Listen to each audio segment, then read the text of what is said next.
महज 10 से 15 second 3700 kilo बारूद और जोरदार धमाके के साथ ये 40 मंजिला इमारत ताश के पत्तों की तरह मिट्टी में मिल जाएगा। हम आपसे जिस इमारत की बात कर रहे हैं उसकी नींव नियमों की अनदेखी और भ्रष्टाचार के काले कारनामों पर रखी गई थी और इस इमारत को ट्विन टावर के नाम से जाना जाता है। इस बहुमंजिला इमारत को गिराने के लिए देश की सर्वोच्च अदालत ने 28 अगस्त की तारीख मुकर्रर की है। आखिर वो क्या वजह थी जिसके चलते हवा से बातें करने वाली ये इमारत मिट्टी में मिला देने का आदेश जारी कर दिया गया?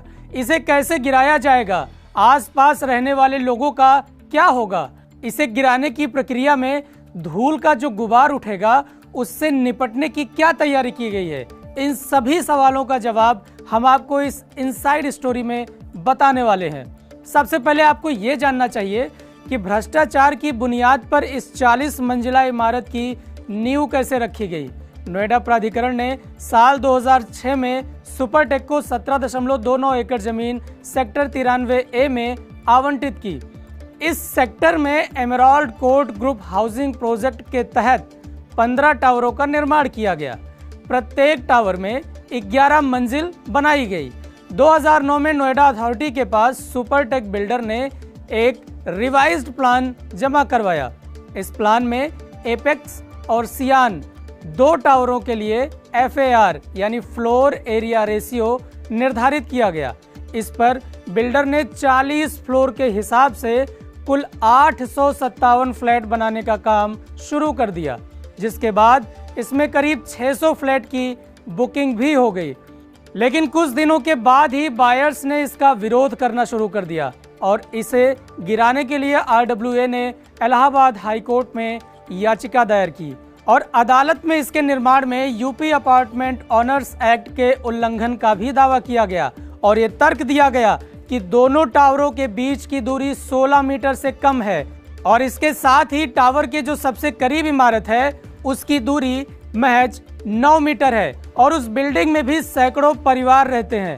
अप्रैल साल 2014 में हाईकोर्ट ने दोनों टावर को गिराने का आदेश दिया। इसके साथ ये भी कहा कि खरीदारों को रिफंड दिया जाए और इन टावरों को शीघ्रातिशीघ्र सील किया जाए।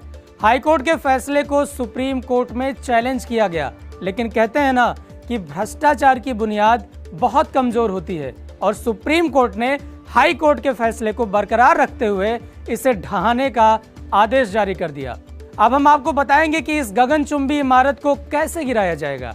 जिस गगनचुंबी इमारत को गिराने की हम आपसे बात कर रहे हैं उसकी ऊंचाई दिल्ली के कुतुब मीनार से भी ज्यादा है और ध्वस्त होने के बाद ये बिल्डिंग भारत में गिराई जाने वाली सबसे ऊंची इमारत बन जाएगी।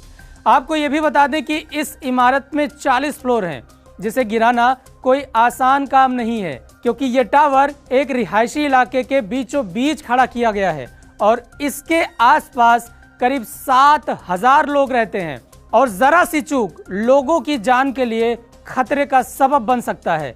अब जरा सोचिए कि इसे गिराने की चुनौती कितनी बड़ी होगी। इसलिए ये काम गगनचुंबी इमारतों को गिराने में माहिर कंपनियों को दिया गया है और इस भ्रष्टाचारी बिल्डिंग को गिराने के लिए एक खास तकनीकी का इस्तेमाल किया जाएगा जिसे कंट्रोल डिमोलिशन कहा जाता है। अब आप ये भी जान लीजिए कि आखिर ये कंट्रोल डिमोलिशन है क्या। दरअसल इस प्रक्रिया में टाइमिंग का बहुत बड़ा रोल होता है। सफलतापूर्वक इसे अंजाम देने के लिए भारी मात्रा में विस्फोटकों का इस्तेमाल किया जाता है। ट्विन टावर को भी गिराने के लिए करीब 3700 किलोग्राम विस्फोटक का इस्तेमाल किया जाएगा। ये विस्फोटक इतना जोरदार होगा कि आसपास की बिल्डिंगों पर इसके झटके का असर पड़ने की पूरी संभावना है। आसान भाषा में आप इस विस्फोट की तुलना किसी टैंक द्वारा किए जाने वाले विस्फोट से भी कर सकते हैं। इसके इस्तेमाल में फिजिक्स, मैथ, इन सभी के नियमों का सबसे अहम रोल होता है। इसे गिराने के लिए गुरुत्वाकर्षण की बेहद महत्वपूर्ण भूमिका भी होती है, जिसके चलते ये बिल्डिंग इधर उधर ना गिरकर बल्कि एक सीध में गिरती है। इस टेक्नोलॉजी में उन जगहों को चुना जाता है जिस पर पूरी बिल्डिंग का भार टिका होता है, जिसके बाद उसकी बीम में उसकी क्षमता के हिसाब से विस्फोटक लगाया जाता है। इस टेक्नोलॉजी में विस्फोटक लगाने के बाद सबसे पहले बिल्डिंग के निचले हिस्से में विस्फोट किया जाता है और ये विस्फोट नीचे से ऊपर की तरफ सेकेंडों में लगातार खुद ब खुद होना शुरू हो जाता है। जब विस्फोट की प्रक्रिया पूरी हो जाती है तो बिल्डिंग खुद एक साथ ऊपर से लेकर नीचे की तरफ एक सीध में गिर जाती है और आसपास की बिल्डिंग्स को कोई नुकसान नहीं होता।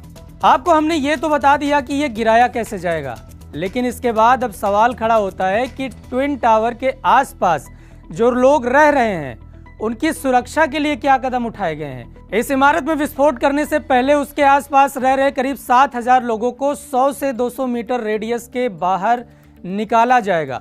सुपरटेक एमराल्ड के 14 टावरों में 660 फ्लैट और एटीएस में 736 फ्लैट बने हैं।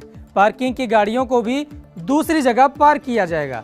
इसे गिराने वाली कंपनी एडिफिस इंजीनियरिंग ने सरकार से आपातकालीन सुरक्षा के लिए भी मांग की है कि विस्फोट के दौरान यहां पर कम से कम फायर ब्रिगेड की 2 गाड़ियां, 5 एम्बुलेंस और डॉक्टर्स की 1 यूनिट तैनात की जाए। इसके अलावा विस्फोट के बाद जो डस्ट की साफ सफाई का जिम्मा होगा उसके लिए भी एक टीम तैयार की जाए। किसी भी आपात स्थिति से निपटने के लिए एनडीआरएफ की टीम को भी मौके पर तैनात रहने का निर्देश दिया गया है।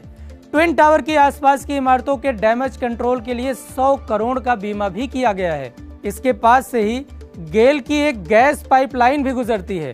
उस पाइपलाइन के लिए 2.5 करोड़ का बीमा किया गया है। और ये जितनी भी जानकारी हमने आपको बताई है उसकी रिपोर्ट सीबीआरआई को दी जा चुकी है। सुपरटेक के 3 टावर, एटीएस के 4 टावर्स को डस्ट प्रूफ कवर से ढकने का काम भी ध्वस्तीकरण के दिन ही किया जाएगा। इन दोनों टावरों को गिराने वाली कंपनी एडिफिस इंजीनियरिंग और जेट डिमोलिशंस के मुताबिक ट्विन टावर में 10 सेकंड में धमाके के बाद धूल का जो गुबार छटेगा उसको हटने में करीब 10 से 15 मिनट का वक्त लगेगा। और ऐसा बताया जाता है कि विस्फोट के बाद इस बिल्डिंग से 55,000 टन मलबा निकलेगा, जिसे तकरीबन 35,000 घन मीटर मलबा और धूल का गुबार पैदा होगा। बिल्डिंग से निकलने वाले मलबों को ढोने के लिए ट्रकों को करीब 1200 से 1300 चक्कर लगाने पड़ेंगे। इस ट्विन टावर के ढहने के बाद इसमें से तकरीबन 4,000 टन का लोहा और इस्पात निकलेगा, जिसका इस्तेमाल एडिफिस ध्वस्तीकरण की लागत को वसूलने के तौर पर करेगा। 28 अगस्त को होने वाले इस धमाके की इनसाइड स्टोरी तो हमने आपको बता दी, लेकिन सवाल अब ये भी खड़ा होता है कि आखिर प्रशासन के नाक के नीचे मानकों की नजरअंदाजी करते हुए आखिर भ्रष्टाचार की इतनी बड़ी इमारत को कैसे तैयार कर लिया गया। इसकी भनक जिम्मेदार अफसरों को कैसे नहीं लगी। आज भी भारत में ऐसी अनगिनत इमारतें हैं जिनकी नींव भ्रष्टाचार की बुनियाद से खड़ी की गई है। तो क्या आगे उन पर कार्रवाई होगी? आपको ये वीडियो कैसी लगी हमें कमेंट बॉक्स में ज़रूर बताएं, और आप अगली वीडियो किस विषय पर देखना चाहते हैं ये भी हमें ज़रूर बताइए। इस तरह की तमाम वीडियो को देखने के लिए एबीपी लाइव को सब्सक्राइब करें और साथ में बेल आइकॉन दबाना ना भूलें, जिससे हमारी लेटेस्ट वीडियोज़ से आप तुरंत मुखातिब हो सकें।